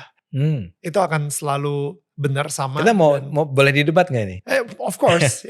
ini lucu banget nih, saya lagi ngedebat untuk teman-teman Islam saya ke orang Islam. Enggak, itu memang Bener kepercayaan, kan? Kepercayaan banyak orang gitu, mayoritas betul. gitu. Ya sama aja dengan Alkitab tadi kan. Ya, itu kan ucapan Yesus artinya kan. Betul. Yesus adalah Tuhan kan. Jadi apakah itu terjadinya abad 21 yang lalu, 21 abad yang lalu, right. tetap harus berlaku kan. It doesn't make sense buat saya. Dan itu yang diajarkan oleh Fazlur dan Nurholis. Dia bilang, kira-kira ajaran itu begini. Dan saya orang komunikasi. Kalau saya orang komunikasi, saya belajar ada sebuah prinsip. Kalau Anda berkomunikasi dengan orang tertentu, dengan orang, bukan banyak orang bahkan, di daerah tertentu, pada kurun waktu tertentu, maka Anda pasti menyesuaikan kata-kata Anda dengan daerah tertentu itu, dengan kurun waktu tertentu itu. Pasti. Itu pasti. Of course. Ya. Jadi true, itu adalah kata-kata Tuhan. Jadi Tuhan mengajarkan, makanya ada kata-kata, ada teks yang adalah simbol, dan ada makna yang adalah substansi. Teksnya barangkali adalah perangi orang-orang kafir. Kata kafir itu maknanya apa? Ya tergantung pada bagaimana kita menafsirkan, mendefinisikan si kafir tersebut. Si kafir tersebut dalam konteks waktu yang berbeda, dalam daerah yang berbeda-beda. Ya, kira-kira kasarnya begini. Kalau saja Quran itu diturunkan pada abad 21, contohnya akan lain, bahasanya akan lain, substance-nya sama. Betul. Ya. Kayak tadi. Motivasinya atau hatinya sama. Sama. Tapi mungkin bahasanya, aplikasinya akan berbeda. Akan berbeda-beda. Jadi saya nggak bantah bahwa itu kata-kata Tuhan. Tapi poin saya adalah tadi ya. Betul. Saya sama sekali tidak meragukan kitab suci saya. Ya. Tetapi saya akan katakan bahwa kitab suci saya itu yang harus dipahami adalah substansinya. Ya. Apa yang disebut sebagai keadilan di masa itu belum tentu secara prakteknya beda sama dengan praktek keadilan di masa ini. It's really up to us. Mas Ade, setelah pembicaraan kita yang super sensitif dan gue khawatir kalau misalnya pasti netizen akan mulai berkomentar ya. Tapi yang pastinya gue lebih penasaran gini Mas Ade, kayak dari semua yang Mas Ade lakukan, yang vokal banget soal solidaritas, tentang toleransi dan dan benar-benar dengan berani untuk mengungkapkan keresahan dan bahkan menyerang gitu ya ke beberapa kaum tertentu, itu apa sih impact yang diharapkan oleh Mas Ade sendiri bagi orang yang ngedengerin Mas Ade gitu? Impactnya apa? Buahnya apa? Resultnya itu apa? Yang tadi saya katakan ya, kita kembali ke era di mana kita memandang Indonesia itu sebuah negara yang percaya pada Bhinneka Tunggal Ika. Jadi maksud saya adalah the imagine communities seperti yang dibilang oleh Ben Anderson itu. Saya ingin agar orang kembali melihat itu Indonesia ini, keragaman Indonesia ini sebagai sebuah berkah. Oke. Ya. Dan bahkan lebih dari itu, bahkan lebih dari berkah, tapi kita harus terus perjuangkan, ya. Itu nggak given gitu ternyata. Kita nggak bisa berharap bahwa sebetulnya itu ada terus di kepala kita. Ternyata enggak. Begitu ada gangguan, kita mulai setback nih, mulai mundur nih, ya. Dan saya berharap kemudian kita betul-betul memandang semua bangsa ini, semua bagian dari bangsa ini sebagai saudara kita, ya. Dan sebetulnya salah satu hal yang saya puji dari Pak Jokowi itu adalah kepedulian dia terhadap Indonesia Timur contohnya. Kita sering lupa loh Dan, bahwa mereka itu juga saudara kita, Indonesia dan Timur mereka ini kaya sebenarnya. Dan mereka dieksploitasi oleh kita untuk kekayaan kita, dan mereka sendiri hidup secara menderita, ya. Ya kita bicara Papua, bicara tentang NTT, bicara tentang Maluku, segala macam. Betul. Kan luar biasa kaya. Betul. Tapi kita sering lupakan ya. Semua yang dulu tuh semua yang dibangun tuh adalah Indonesia. Jakarta. Betul. Or Jawa. Sekarang kan mulai enggak tuh ya. Kita mulai berpikir tentang Kalimantan. Ya. Makanya saya mati-matian bela IKN itu. Bukan karena saya pendukung Jokowi, karena untuk pertama kalinya ada seorang pemimpin yang bilang bahwa pusat negara ini seharusnya bukan di Jakarta. Dan itu mensyaratkan proses yang panjang. Dan itu tidak akan terjadi kalau kita masih juga memandang orang yang kulit yang berbeda dengan kita, yang keriting, yang hitam, yang kita anggap sebagai itu ya dia Indonesia, but they are different gitu dia. Lebih parah lagi, they're less than us. Gitu. They are less than us. Dan kalaupun less, ya adalah kewajiban kita untuk membantu mereka. Less itu misalnya begini, harus diakui lah tingkat pendidikan mereka itu jauh lebih tertinggal dari orang-orang yang ada di Jawa ini. Ya, kalau orang-orang Papua disuruh bersaing sekarang misalnya dikasih beasiswa suruh ke Jakarta, masuk UI, bertanding di UI, masih kelempar, pasti. Because kita nggak pernah peduli sama proses menjadikan anak-anak Papua itu menjadi anak-anak yang memperoleh pendidikan yang sama dengan di Jawa. Ya. Kan proses SD-nya, SMP-nya, SMA-nya itu harus dibenerin kan. Tapi selama ini kita kayak nggak peduli sehingga mereka terus tertinggal kan. Nah, yang saya ingin lakukan kepada bangsa ini adalah teman-teman semua, yuk kita kembali merayakan keberagaman kita, merayakan perbedaan kita, dan ingat selalu bahwa kita adalah saudara, dan saudara yang tertinggal harus kita buat sama majunya dengan kita. Itu kalau perlu memang ada realokasi anggaran yang ya kan Jawa udah kaya nih gitu ya. Ya bagiin dong memang celakanya orang kan bilang ya itu Papua udah dibantu ternyata dikorupsi sama gubernurnya. Well, itu pelajaran ya. Gimana caranya agar bantuan itu tidak dikorupsi itu aja. Tapi betul-betul saya membayangkan cita-cita Indonesia yang tadi, yang satu, yang saling bersaudara. Dan kalau orang bilang kenapa Anda sangat peduli seperti itu? Ya karena tadi saya katakan saya kan tidak datang dari lingkungan yang borjuis tadi, yang the established one gitu ya. Sehingga saya bisa merasakan penderitaan, mungkin kata yang kasar ya. Perasaan orang-orang yang berada di luar mereka yang beruntung gitu ya. Ya, misalnya soal agama gitu ya. Saya itu adalah orang yang religius dan ini berbeda dari anggapan banyak orang. Saya orang religius dan saya paham betul betapa pentingnya beribadah buat diri saya. Sehingga saya bisa membayangkan betapa sakitnya kalau saya sampai dilarang beribadah. Wow. Iya kan? Itu kan kenapa orang gak berpikir dengan cara seperti itu sih? Ya misalnya saya mendengar ada gereja dilarang dibangun kemarin ya di berbagai tempat lah ya. Right. Kenapa emang? Itu kan hak orang dong untuk cuman setiap minggu atau setiap hari juga boleh ya. Tapi yang penting kan setiap minggu dia bisa datang hari Minggu beribadat, menemui Tuhan. Di rumah juga kamu menemui Tuhan. Tapi ini beribadat bersama-sama, menyanyikan lagu-lagu puji-pujian bla bla bla bla. Kenapa Anda mesti melarangnya sih? Ya, karena kalau sampai ada orang melarang saya sholat, itu pasti saya sakit. Marah gitu. Dan bawaan saya akan berantem kan. Begitu juga dengan teman-teman Kristen.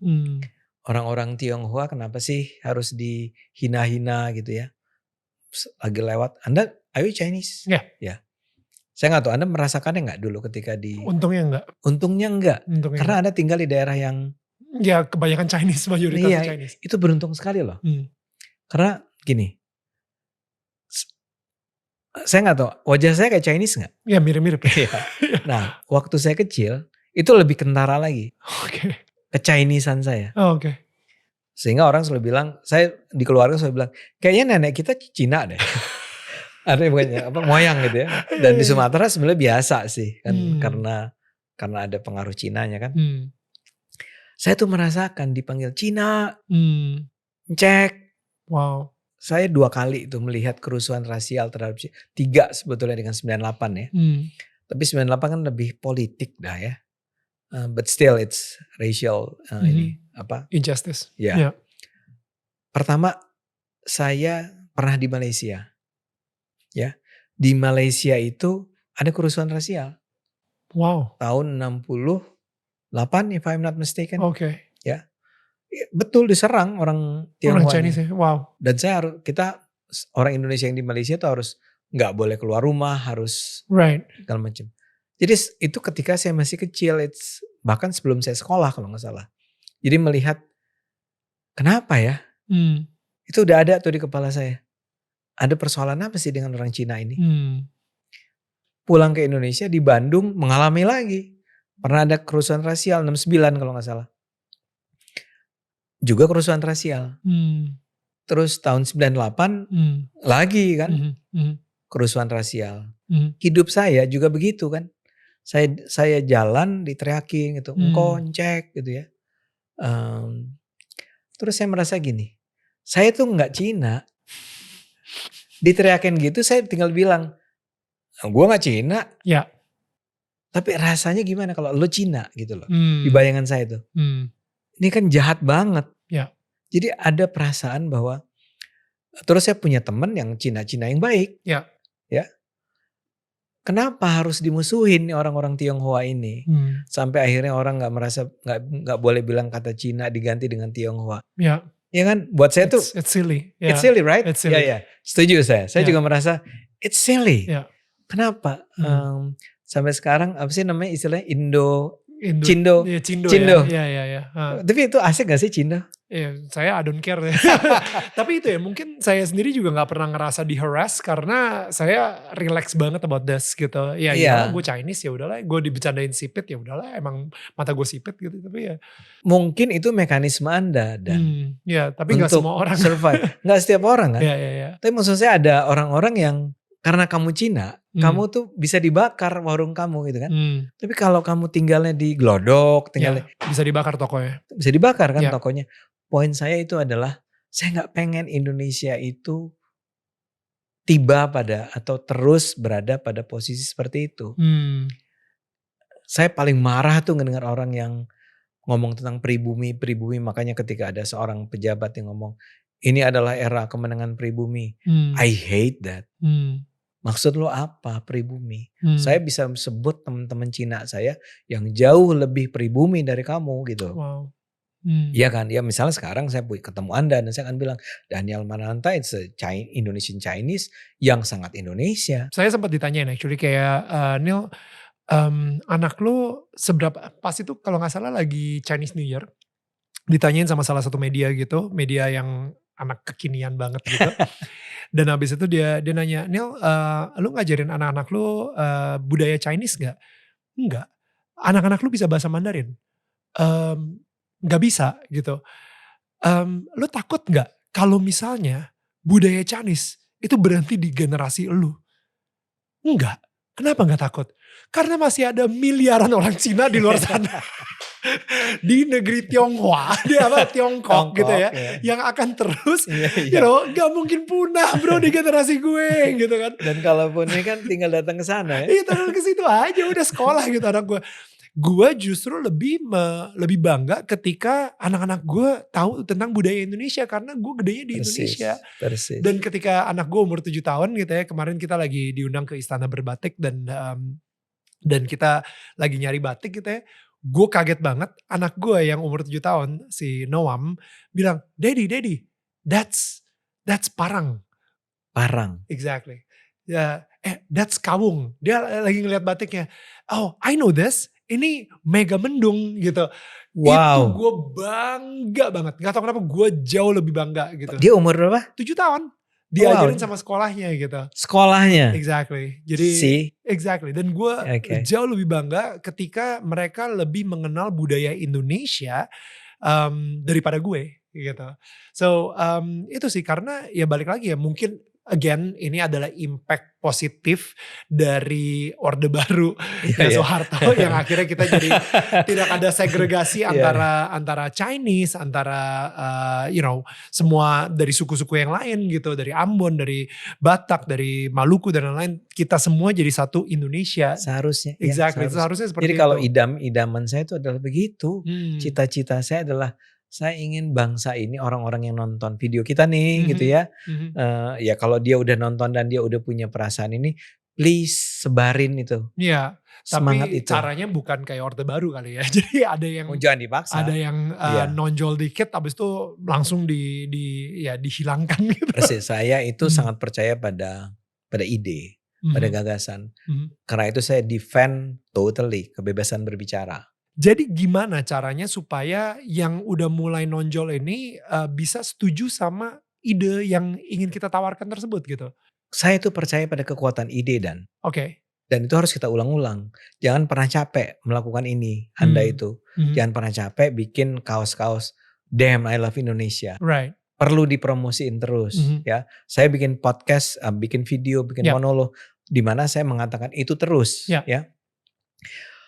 Dan saya percaya ketika orang dibiarkan untuk berpikir sendiri, menilai sendiri, mendengarkan sendiri tanpa diancam oleh orang lain, ide yang benar akan menang. Itu adalah sesuatu yang sangat saya percaya sampai tahap di mana I will defend that sampai kapanpun. Ketika orang diizinkan untuk berbicara secara bebas, pasti ada ekses, pasti ya. Tapi at the end yang lahir adalah kumpulan manusia-manusia yang berani berpikir secara rasional. Dan saya percaya hanya kalau kita berpikir secara rasional, kita bisa survive. Bangsa ini bisa besar. Udah sejarah sudah membuktikan kok. Mana negara-negara yang berjaya? Negara-negara yang percaya pada ilmu pengetahuan, percaya pada demokrasi, percaya pada kebebasan. Nah jadi kita harus terus ada pikiran-pikiran aneh, lucu, ya kita lawan, kita adu di lapangan dengan cara yang equal, dengan cara yang fair. Sekarang ini kan ngadunya itu lebih kayak ngebully, dibully netizen, ngadunya itu kayak dengan scare tactics itu gitu, cancel culture. Ngadunya is very toxic ya. Bagaimana cara mengadu ide tersebut dengan kasih, dengan cinta, dengan how do you do that gitu? Butuh waktu dan. Tapi karena, saya percaya. Iya, saya percaya. Saya percaya. Saya bilang pasti ada ekses macam itu. Orang-orang yang nggak ngerti memang sebetulnya. Mereka cuma bilang bahwa kita bebas, kita memperjuangkan kebebasan. Begitu ada orang berpikiran berbeda, dia hajar gitu kan. Yang ada bilang cancel culture, jangan undang Daniel Mananta lagi ngomong. Makanya saya bilang undang aja, undang Rocky Gerung, undang. Cuman memang ketika undang Rocky Gerung siap-siap. Kita juga harus sama pintarnya dengan Rocky Gerung kan. Tapi kembali ke tadi, kalau itu terus dikumandangkan ya, itu disampaikan. Dan orang diberi kebebasan untuk berbicara, akan lahir, kan ada menyebut, ada saya, ada Denny Siregar, ada macam-macam, ada orang-orang yang juga akan berpikir secara rasional dan semakin lama semakin banyak orang. Anda tidak mendengar langsung saya ngomong, tapi manajer Anda mendengar, manajer Anda bilang karena Dan, you have to listen to Ade Armando kan, betul. Itulah ide bekerja dengan cara seperti itu. Yang sesuatu yang nggak pernah kita bisa kita bisa rencanakan terjadi. Dia akan saya senang dengan istilah kebenaran menemukan jalannya sendiri. Ya, ini saya kasih contoh orang yang namanya Galileo Galilei. Galileo Galilei itu yang bilang bahwa pusat alam semesta itu adalah matahari, bukan bumi. Yang bergerak itu adalah bumi. Mengelilingi matahari. Itu ide yang luar biasa di masa itu. Saya lupa abad 16-17 gitu ya. Dihajar dong oleh gereja di masa itu. Bukan gereja yang kita kenal sekarang kan. Dihukum, dia gak boleh ngomong. Dia gak boleh lagi mengutarakan pikiran-pikirannya. Ya. Dia gak boleh ngajar. Tapi kebenaran menemukan jalan. Dianya dikucilkan, meninggal dalam kondisi yang sangat menyedihkan. Menyedihkan dalam arti if you are a scientist, lu nggak boleh ngomong sains, itu kan sakit, ya. Dia meninggal dengan keadaan sedih, depresi gitu ya. Tapi gagasan dia oleh murid-muridnya, Galileo kan di Itali, dibawa keluar Itali. Disebarkan melalui buku, melalui segala macam. Berkembang sehingga dalam waktu tidak terlalu lama, orang akhirnya percaya bahwa memang pusat alam semesta yang diem itu adalah matahari, semua planet lainnya bergerak mengitari matahari. Jadi dia tidak pernah hidup di masa di mana dia bisa melihat bahwa pikiran ini akhirnya diterima. Ya. Ya, sekarang juga kita mengalami itu. Mungkin apa yang saya perjuangkan tidak akan saya nikmati sekarang. Saya tidak akan lihat tuh di mana bangsa ini menjadi sebuah bangsa yang betul-betul satu dan seterusnya. Ya. Tapi kan seperti Anda bilang, kita harus melakukan apa yang bisa kita lakukan. Ya. Kebetulan saya dosen. Kebetulan saya barangkali orang yang ketika saya ngomong orang dengar. Kebetulan saya punya sarana untuk bikin kayak gini nih. Betul. Bla bla bla. Punya platform. Ada orang lain gak punya itu. Betul. Orang lain tuh ngomongnya sama keluarganya. Orang lain ngomong sama teman-temannya. Dan itulah kebenaran menemukan jalannya. Dia bergelombang dan akan mendominasi, akan memenangkan pertarungan. Percaya deh. Karena at the end kan ada Tuhan. Ya. Tuhan tuh cuman minta pada kita gini. Ya kamu harus bekerja. Kamu gak bisa diem. Ya. Kalau dalam Al-Quran tuh ada. Tidak akan berubah nasib sebuah bangsa. Kecuali dia mengubahnya sendiri. Dan saya sangat percaya. Saya gak boleh tidur-tidur terus bilang. Nanti suatu saat bangsa ini bakal berubah sendiri. Ada orang kok yang ngerjain. Kenapa harus kita sih? Ya misalnya, ya untungnya saya punya istri yang sebel sama saya dalam hal, kamu ngapain lagi sih? Berantem lagi. Tapi dia ngerti, karena dia juga dosen kan. Ya, dan dia support saya sepenuhnya. Mudah-mudahan keluarga Anda juga gitu kan. Ya, anak-anak saya juga, alah si ayah bikin masalah lagi, ya udahlah gitu kan. Iya, jadi ini sama banget ya, kayak gue sendiri ngerasa penting banget untuk my inner circle itu menyetujui dengan apa yang gue lakuin. Yes. Karena misalnya contoh deh, gue lagi resah tentang sesuatu, gue akan diskusikan ini sama istri gue dulu. Dan apapun yang orang luar ngomong, apapun hoax yang akhirnya tercipta gara-gara itu, apapun netizen bilang, gue udah gak peduli lagi karena gue tahu istri gue itu benar-benar kayak support gue. Good for you. Whatever that I do gitu. Dan gue jadinya lebih berani lagi sih, actually lebih berani to take more risk karena gue tahu istri sama anak-anak gue itu bakal bangga dengan whatever I say. Yeah. You know, so many things gitu. Dan istri gue itu selalu ngomong kayak, you know what, gue berdoa tentang ini and I felt peace about it gitu. Dan akhirnya gue juga doa juga tentang sebuah isu yang pengen gue angkat.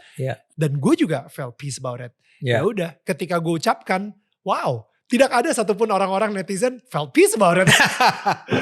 Tapi itu yang gue bilang ada perbedaan yang sangat signifikan antara peace sama harmoni gitu. Kadang-kadang harmoni itu udahlah lu jangan ngomong seperti itulah, mendingan lu diem-diem aja. Yang penting kan lihat tuh semua orang damai tuh, semua orang harmonis.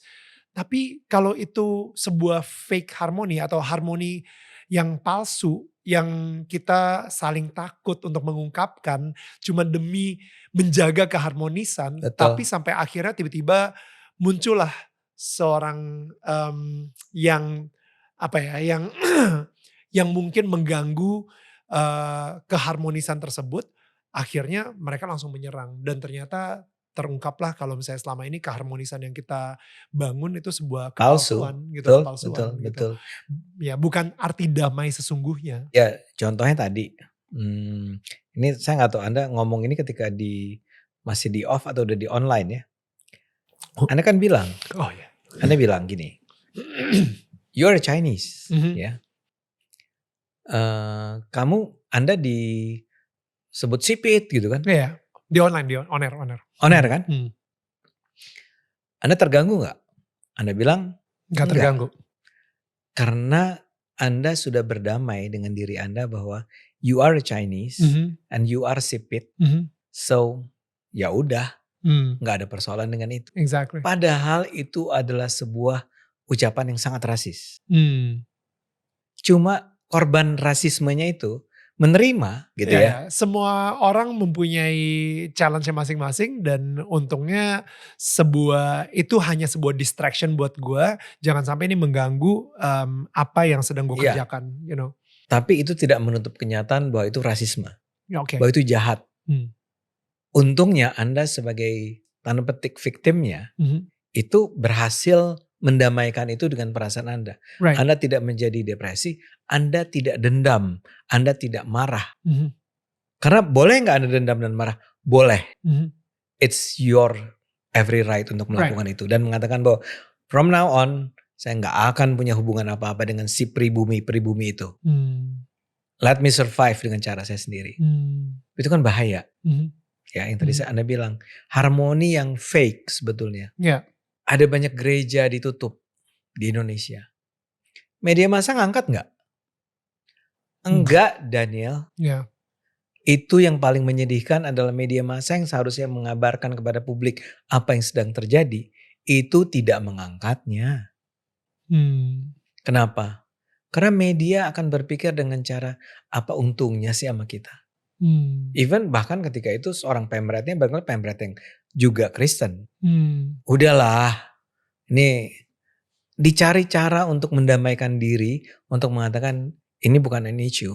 Padahal media massa tidak mau mengangkat isu itu karena satu hal, profit.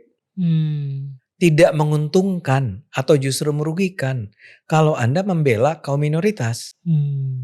Kalau besok Anda didatangi oleh gerombolan orang di depan kantor Anda dan bilang, jangan nodai agama kami gitu ya. Udah pengiklan jadi takut gitu ya. Dan ketika ditayangkan juga, misalnya di televisi, ditayangkan berita itu juga ratingnya gak tinggi. Bikin talk show tentang kenapa gereja dilarang. Bikin misalnya di salah satu stasiun televisi. Ratingnya sangat niche banget ya. Ya niche banget, kecil. Dan resikonya gede banget. Resikonya gede. Jadi sama sekali gak ada untungnya kan. Right. Jadi semua berpura-pura bahwa ini tidak pernah terjadi. Kita gak usah bicarakan. Ya. Kita harapkan aja kita punya pemerintah yang care kali ya. Dapat menteri agama yang baik, anggota DPR yang baik. Dan di berbagai daerah ini ada penelitian yang menunjukkan bahwa perda-perda yang mempersulit itu tadi, agama Kristen misalnya, itu bukan dilahirkan hanya atau terutama di daerah-daerah di mana politisinya adalah politisi-politisi tanda petik partai agama. Tapi justru terjadi di daerah di mana pemuka daerahnya, anggota DPR-nya adalah orang-orang yang datang dari partai nasionalis, so-called nasionalis. Kenapa mereka gak bela itu pelarangan gereja? Karena orang-orang itu takut kalau sekarang saya diketahui membela gereja, nanti saya kehilangan voters. Jadi saya mau bilang, persis yang Anda bilang, kita bisa menciptakan berpura-pura harmonis. Seperti tadi saya bilang kan, di era Orde Baru gak ada itu. Ya kelompok-kelompok radikal. Padahal dia sebetulnya hidup di bawah sana. Cuma gak bisa muncul karena dilarang. Karena ditakut-takuti. But it's semu sebetulnya. Nah sekarang pun kita harus begitu. Yang kita cari adalah perdamaian yang hakiki.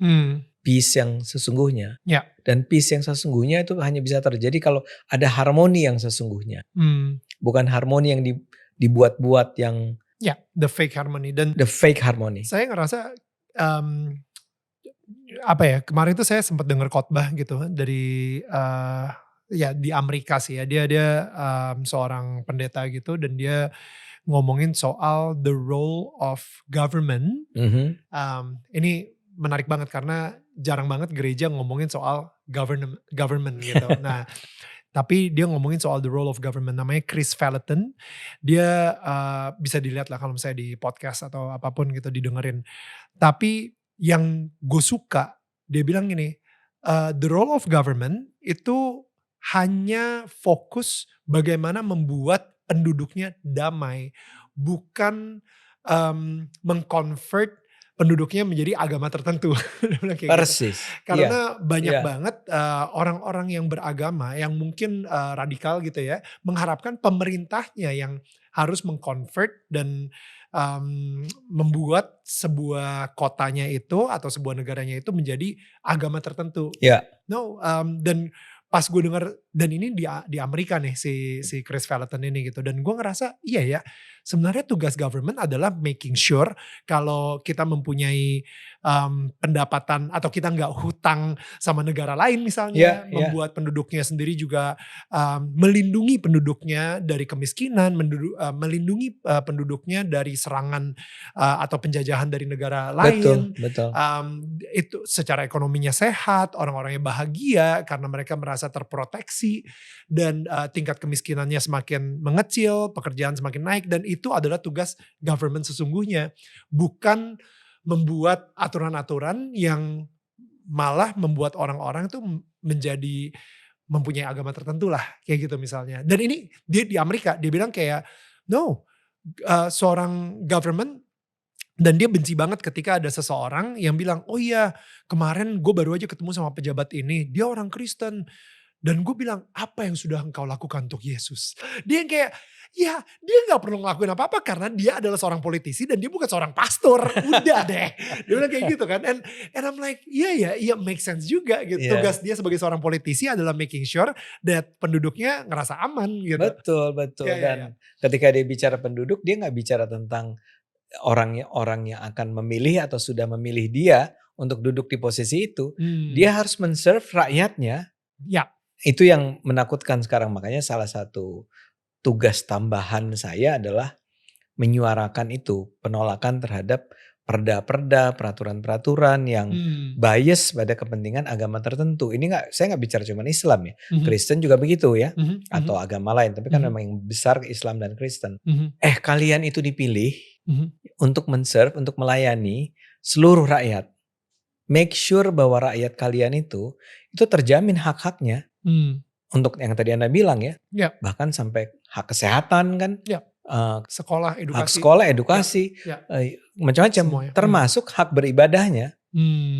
Anda tuh nggak bisa bilang karena saya didukung oleh kelompok agama tertentu, kelompok agama lain nggak perlu saya serve, cannot, ya. Tapi itu yang sekarang terjadi di negara ini. Itu we have to fight against that. Right. Harus bersama-sama melakukannya. Dan gak boleh diam yang tadi Anda bilang. Oh kita juga gak usah ngomong lah ini. Ntar orang ribut segala macam. Enggak, lo harus ngomong. Karena ya kepentingan kita bersama. Right. Dan lo harus ngomongnya gak perlu dengan berkoar-koar dan mungkin mengkuliahin. Tapi ajak aja ngopi dulu. Dan habis itu kita berdiskusi soal ide gitu. Betul.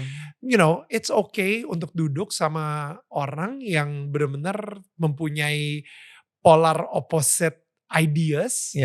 But as long as kita tahu pembicaraan atau diskusi kita ini suatu saat akan membuat negara ini menjadi lebih baik lagi dan lebih indah lagi dengan keberagamannya kita gitu. Iya. Saya sih udah tiba pada tahap dimana saya nggak tahu ini orang akan tersinggung atau enggak. Saya tuh betul-betul percaya bahwa Tuhan menciptakan kita berbeda-beda. Ya. Memang Dia sengaja menciptakan kita berbeda. Ya. You are Christian and I'm a Muslim. Ya. Nggak ada yang lebih benar dari yang lain. Nggak semua orang setuju ya. Saya minta maaf. Tapi it's me. Karena menurut saya selama kita masih punya tuh perasaan bahwa I'm better than others atau logika kita dan kami dan mereka, kita dan mereka ya, kami dan Anda, itu bermasalah. Dan itu akan mencegah kita menjadi sebuah bangsa. Exactly. Dan gue seneng banget sama pembicaraan kita sekarang dan gue ngerasa diskusi ini bisa jalan terus kalau tidak diberhentikan. Jadi I just wanna end this, I just wanna close this, dan thank you banget Mas Ade udah menjawab undangan saya untuk kesini. Thank you untuk. Dan ini wawancara yang nggak pernah dilakukan sebelumnya dengan saya untuk bicara tentang soal-soal ini. Oh wow. And I love this. Alright, so that's great. Ya berarti akan ada part 2-nya juga ya nanti ya. Kalau kita nggak dituntut sama siapa-siapa gitu ya. Enggak lah. Kalau misalnya kita dituntut kan tadi nggak ada yang offside. Iya. Mas Ade juga nggak ada yang offside, tetap aja disomasi. Oh iya, I know. Ya. Jadi maaf ya buat ada yang tersinggung. Ya kita beda pendapat sih biasa aja lah ya. Iyalah, heeh. Mas Ade, ini untuk Mas Ade dan Oke. istri ya, Thank untuk you. ditaruh di rumah dan Apa ini? ini bentuknya ini sih sebenarnya kayak souvenir yang kita selalu berikan kepada semua Oke. tetangga yang duduk di sini. Seperti itu. Seperti ini. Jadi nggak usah dibuka. Ini isinya Oke, ini kok. oke. Keren. Jadi ini kalau misalnya setiap Thank you. Mas Ade ngelihat nanti kalau misalnya dipajang di rumah, ini kan ada lilinnya gitu kan bisa dinyalakan. Sehingga Mas Ade ini Oke. bisa dibilang kayak rumahnya itu adalah sebuah terang yang nanti akan menerangi rumah-rumah di tetangga sekitar. Amin. Thank you, thank Sehingga you. dari tetangga tersebut akhirnya menjadi terus ya ke warga-warga yang lainnya. Dan akhirnya Indonesia kita pun juga akan menjadi sebuah Amin. terang tersendiri gitu buat Amin. negara lain. Terima kasih loh. Thank you Mas Ade. Thank you so much again. Thank you. Aduh, saya senang banget hari ini bisa ngobrol. Mungkin nextnya saya akan undang Rocky Gerung dan Mas Denny Siregar juga, obviously. Dan banyak lah yang pengen saya Tapi undang lah. Denny lagi marah-marah sekarang. Oh ya, kenapa? Politik. Oh ya, dia kayaknya selalu marah-marah deh. But anyway, kita akan ketemu lagi minggu depan bersama tetangga yang tidak kalah luar biasanya. Yang pasti tetangga selalu menyangga, bukan menyanggah. Bye guys.